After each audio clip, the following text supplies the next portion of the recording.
This is ATV. Lloyd Robertson, Harvey Kirk, with the CTV National News. Good evening. Prime Minister Trudeau completed the first stage of his peace crusade today in China. The big question now is whether he has anywhere else to go. Lloyd? The second and final day of the Prime Minister's visit to Peking was much like the first. Chinese officials were cordial, correct, but standoffish. Communist Party Chairman Deng Xiaoping endorsed Trudeau's peace initiative in principle, but Deng backed away from the Prime Minister's most important proposal, a summit meeting of the 5 big nuclear powers. Brian Nelson reports. Deng received the Prime Minister warmly and is said to have encouraged Mr. Trudeau's efforts to raise an alarm over the scope and direction of the arms race. But like Premier Zhao Ziyang the day before, Chairman Deng stopped well short of endorsing Trudeau's call for an immediate summit of the world's 5 nuclear powers. The Chinese leader wants increased pressure first put on Washington and Moscow before demanding arms reduction from the 3 other smaller nuclear nations like China. Still, Mr. Trudeau insists he is not totally disappointed. I'm encouraged in the sense that they have no answer for my comment that I'm willing to put pressure on them. But I think the dynamics of the 5-power conference will be pursued. And just because they haven't jumped at the idea doesn't mean that it is not a good one and an essential one. The results of both meetings are clearly disappointing for the Prime Minister. He had come here at the invitation of the Chinese, evidently believing that the invitation signified that the Chinese were willing to go along with his proposals. What he seems to be left with now is a solid endorsement from the Commonwealth, and he's hoping that that in itself is enough to convince Washington and Moscow to join his plan. As the Prime Minister boarded his plane for the return flight to New Delhi, it was clear he will not go to Moscow on this current tour. He feels the need to wait for some measure of endorsement from NATO foreign ministers who meet in Brussels on December the 8th before testing his peace proposals on either the Soviets or the Americans. This evening, Mr. Trudeau was back in India, briefing the Commonwealth Chairman, Prime Minister Indira Gandhi, on his 2 days of talks with the Chinese. Brian Nelson, CTV News, with the Prime Minister in New Delhi. While U.S.-Soviet talks have broken down on the question of medium-range missiles in Europe, other talks between them resumed today in Geneva. These are known as the START talks, and they are concerned with long-range nuclear weapons. U.S. and Soviet delegates met for over 3 hours. There had been speculation that the Soviets would also scuttle these negotiations, but both sides agreed to meet again on Thursday. At the Peace Tower in Ottawa, an anti-cruise incident tonight ended with the arrest of 3 anti-cruise protesters from the Peace Camp on Parliament Hill. They'd locked themselves inside the Memorial Chapel with an extra strong bicycle lock to bar the door. The appeal court ruling that testing the cruise is constitutional may be appealed to the Supreme Court of Canada.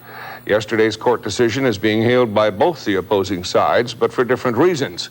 Jim Munson reports. Justice Minister Mark McGuigan welcomed the first ruling by the Federal Court of Appeal that the decision to test the cruise is constitutional. He claims it gives Cabinet wide protection against constitutional challenges. It maintains the Charter intact, but it also maintains the right of the people through the Cabinet and through Parliament. But since 3 of the 5 judges did state that political decisions could be reviewed by the courts, this fight is far from over. Even McGuigan has hinted the federal government would fund Operation Dismantle if the group chooses the Supreme Court route. That's what Operation Dismantle seems intent on doing. But before they get a hearing, they first must seek leave or convince the Supreme Court that their case should be heard. Operation Dismantle President Jim Stark says the group's lawyer is confident they'll get a favorable response. So he feels that we still have a reasonable shot at reversing this decision in the Supreme Court. And I tend to agree, having read those opinions very carefully. Stark claims it could cost $20,000 to present their case in the Supreme Court, and that's why they would welcome the federal funding. If he can't get that money, he would then solicit Operation Dismantle members and trade unions who support the group. Jim Munson, CTV News, Ottawa. The government's metrification program is in suspended animation tonight. Consumer Affairs Minister Judy Arula announced a formal moratorium on further application of metric measurements until after an appeal is heard of an Ontario court decision allowing gasoline to be sold in gallons. Arula says metric regulations will be suspended until the issue is settled. Bob Evans reports. The case in question involves this service station in Toronto, where owners Jack Halpert and Ray Christensen had sold gasoline for more than a year in imperial gallons. The Ontario Provincial Court judge who ruled in their favor described the federal government's action in trying to stop them as so devoid of decency, fairness, or natural justice as to be abhorrent to the court. He dismissed the charges and levied legal costs against the government. The government, in turn, will now appeal, and while they do, gallons are legal. But I think it's unrealistic to expect this government to go ahead with enforcement regulations while such regulations are in the courts. It may go all the way to the Supreme Court, but as far as Peterborough MP Bill Dumm is concerned, the government has already lost. Canada, their statement was, no, we cannot enforce them until we win an appeal. And given the fact that that's going to take years to win the appeal, and given the fact that the Conservatives, when they form the next government, intend to return to voluntary metric the same as the United States and Britain, they're wasting the taxpayers' money. The courts could take months to decide. Meanwhile, metric is not mandatory, only voluntary. Bob Evans, CTV News, Ottawa. The Canadian hero of the Iranian hostage escape, Ken Taylor, winds up a stint as our Consul General in New York in February. He has been approached by both the Liberals and the Conservatives about entering politics. He plans to continue his diplomatic career at the moment, he says. Rumor has it Taylor will be Canada's next ambassador to Italy. Israeli Prime Minister Shamir and U.S. President Reagan really hit it off today in Washington. They ended their discussions by proclaiming a new era in relations between their countries. Its underpinnings are much stronger military ties and much greater economic support from the White House. We have this report from Craig Oliver.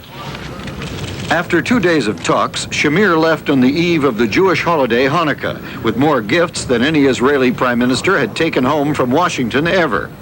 All manner of economic assistance was promised, so was expanded military aid.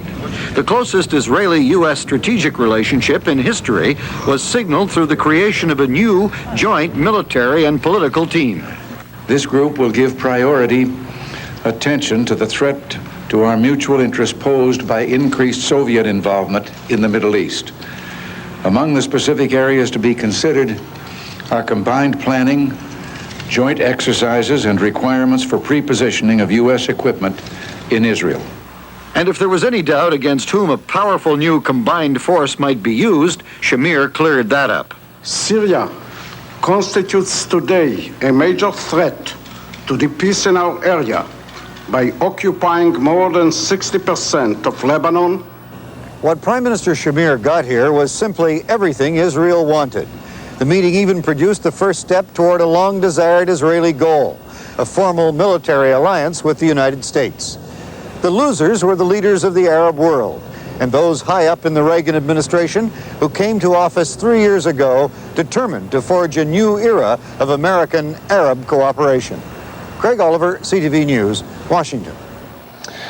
Space Shuttle and Space Lab, with its 6-man crew, worked in shifts around the clock today. Part of today's agenda was an experiment called Shock and Drop. The crew of Space Lab spun and jumped and even stuck themselves with needles in exhaustive tests of human adaptation to weightlessness. On the ground, the scientists said the experiments went well and the crew was doing a great job. There was an almost unheard of event in Toronto today, a victory parade. About 60,000 fans jammed the downtown area to welcome their Grey Cup champion Argonauts home. Bodine Williams reports. This is the picture Toronto Argonaut fans have been dreaming of for 31 years. A smiling Argo coach clutching the Grey Cup and leading a victory parade. That dream became reality and thousands of Argo fans were delirious with happiness. And for at least an hour, there was little work being done in the corporate offices that line Bay Street. Everyone wanted a glimpse of the Grey Cup champions, and they especially wanted to see quarterback Joe Barnes, who engineered the Argos' great comeback victory on Sunday.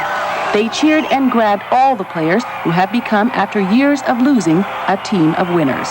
In fact, with the exception of Barnes, none of the Argo players were even born when the last Argo drank champagne out of the Grey Cup. At times, the police had difficulty controlling the crowd. This officer just